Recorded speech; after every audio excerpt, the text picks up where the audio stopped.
చూపించాను అధ్యక్ష. ఆ సంఘంలో ఈ వేల నాయకులు ధూళిపాల నరేంద్ర గారు అధ్యక్ష. ఇప్పుడు చెప్పండి అధ్యక్ష, వైఎస్ఆర్సీపీకి ఏ సంబంధం? ఆ కల్తీ నెయ్యి ఎవరి హయాంలో వచ్చింది? ఆ కల్తీ ట్యాంకర్ ఎవరి హయాంలో వచ్చింది? వెనక్కి వెళ్ళినటువంటి ఆ ట్యాంకర్ మళ్ళా ఎవరి ఒత్తిడితో పైకి వచ్చింది? ఎవరి ఒత్తిడితో వాళ్ళు తీసుకున్నారో వాళ్ళు సమాధానం చెప్పాల్సిన అవసరం ఉంది అధ్యక్ష. ఇదే విధంగా అధ్యక్ష ఇంకొకటి కూడా చెప్తున్నాను అధ్యక్ష, వీళ్ళు సిబిఐ అధ్యక్ష అధ్యక్ష చూడండి అధ్యక్ష, సిబిఐ చార్జ్ షీట్ అంటా ఉన్నారు అధ్యక్ష. కూర్చోండి అధ్యక్ష, సిబిఐ చార్జ్ షీట్ అంటా ఉన్నారు అధ్యక్ష. చర్చలు ముందు కొనసాగనే ఉండే. సిబిఐ చార్జ్ షీట్ గురించి మాట్లాడదాం అధ్యక్ష. సిబిఐ చార్జ్ షీట్ కాపీస్ నా దగ్గర ఉన్నాయి అధ్యక్ష. Page number 209, 210 CBI charge sheet లో ఉన్నటువంటి అంశం అధ్యక్ష. నేను మీకు చదివి వినిపిస్తాను అధ్యక్ష, ఒక్క నిమిషం. The results suggest that this samples of ghee from TTD mainly contains vegetable oils and fats of plant origin, and the possibility of presence of fat from animal origin appears very less and very low, not detected అని వచ్చిందంటే అధ్యక్ష, అంటే Animal fat ఉండడానికి అవకాశాలు లేవని చెప్పి CBI ఒకవేళ ఉన్నది మీదే అధ్యక్ష, ఒకవేళ ఉన్నది మీదే అధ్యక్ష. అన్న మీరు ఇది సిబిఐ చార్జ్ షీట్ అధ్యక్ష. సిబిఐ చార్జ్ షీట్ లో క్లియర్ గా దాంట్లో ఎట్లాంటి ఎనిమల్ ఫ్యాట్స్ లేవని చెప్తే మా హిందువుల మనోభావాలు దెబ్బతిన్నట్టుగా వాళ్ళు ఈ రోజు కూడా ఒకవేళ కల్తీ జరుగుంటే ఎవరి టైంలో కల్తీ జరిగింది అధ్యక్ష? వీళ్ళ టైంలో జరిగింది. అదేవిధంగా ఇందాక మంత్రి గారు చెప్తా ఉన్నారు అధ్యక్ష, పేజ్ నెంబర్ 35 అని. పేజ్ నెంబర్ 35 కూడా ఉంది అధ్యక్ష. పేజ్ నెంబర్ 35 లో ఏముంది అధ్యక్ష?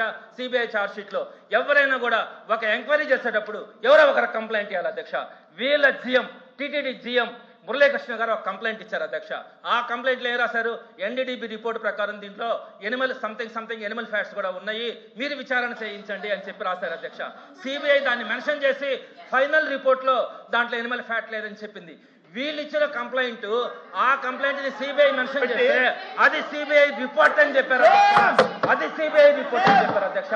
అది సిబిఐ రిపోర్ట్ కాదు, మీ జిఎం మురళీకృష్ణ గారు ఇచ్చినటువంటి కంప్లైంట్ లో ఉన్నటువంటి అంశమే. దాన్ని మీరు వదిలేసి అధ్యక్ష ఇది చాలా అధ్యక్ష. I would like to set the record straight. I would like to set the record straight. నిలబడు అందరూ నిలబడండి. ఓకే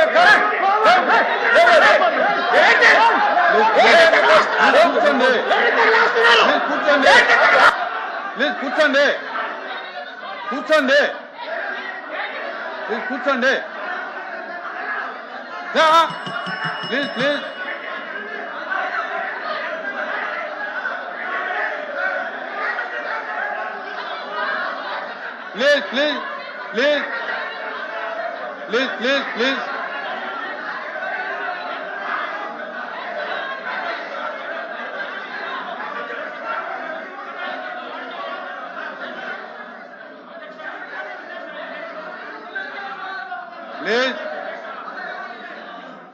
ప్లీజ్ దయచేసి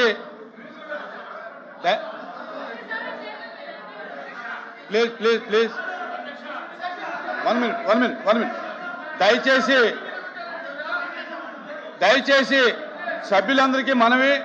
దయచేసి సభ్యులందరికీ మనవి, మైక్ వాళ్ళు మైక్ కట్ అవుతుంది. దయచేసి సభ్యులందరికీ మనవి. ఎప్పటికే దీని మీద రాష్ట్ర ప్రజలందరూ కూడా చాలా నాకు తెలిసి విసిగి చెంది ఉన్నారు. ఎందుచేతంటే ఓ దేవుణ్ణి వీధిలోకి తీసుకురావడం అనేది అది మంచి పద్ధతి కాదు. ఏదైనప్పటికీ కూడా ఈ రోజున ప్లీజ్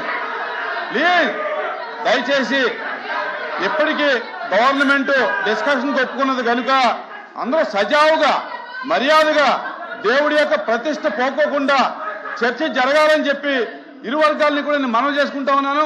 వ్యక్తిగతాలకి రాజకీయాలకి ఈ సబ్జెక్ట్ లో తావివ్వద్దు దయచేసి.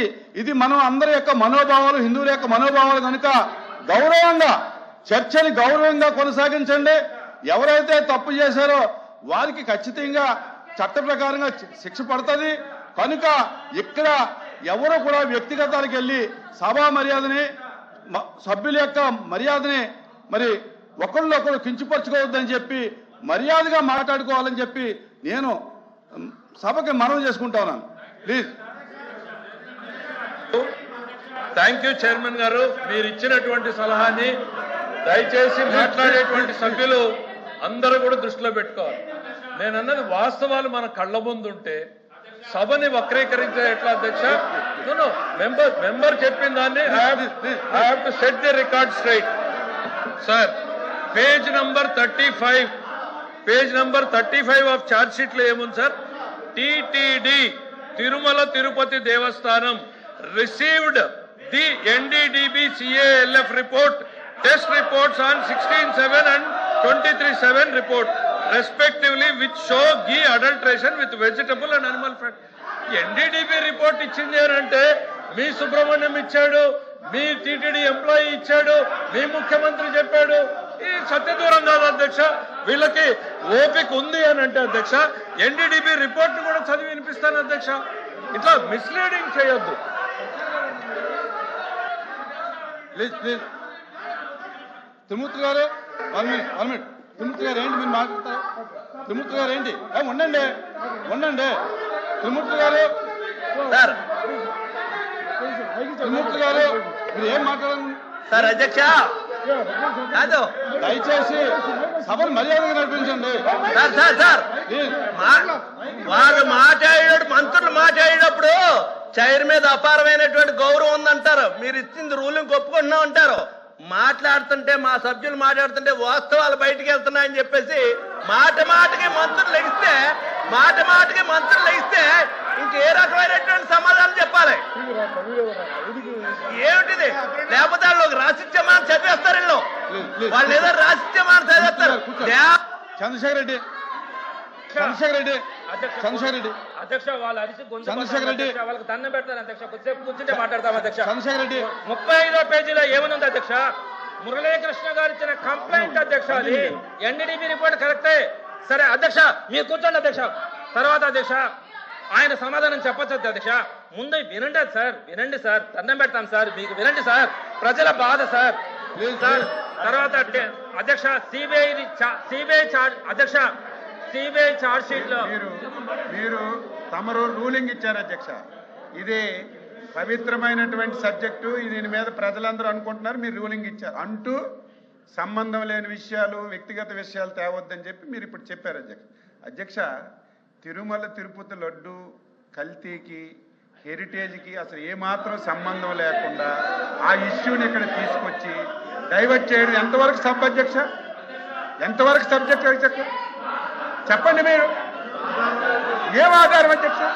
డే 1 నుంచి కూడా చెప్తున్నాం. డే 1 నుంచి హిందూపూర్ డైరీకి, హెరిటేజ్కి ఏ మాత్రం సంబంధం ఉన్నా మీరు తీసుకురండి.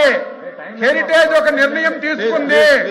ఏ ప్రభుత్వ సంస్థలకి నెయ్యి సరఫరా చేయకూడదని ఒక నిర్ణయం తీసుకుందని నెత్తి నోరు కొట్టుకుని చెప్తున్నా సరే మళ్ళీ అదే తెస్తున్నారు అధ్యక్ష. అదే తెచ్చి అసలు ఇష్యూని డైవర్ట్ చేయడానికి వీళ్ళు ప్రయత్నం చేస్తున్నారు అధ్యక్ష. మీరు అనేటట్టుగా ఎందుకు జరిగింది, కారణం ఏంటి, దాని మీద డిస్కస్ చేయమనండి. ప్రభుత్వం ఆన్సర్ చేయడానికి సిద్ధంగా ఉన్నాం.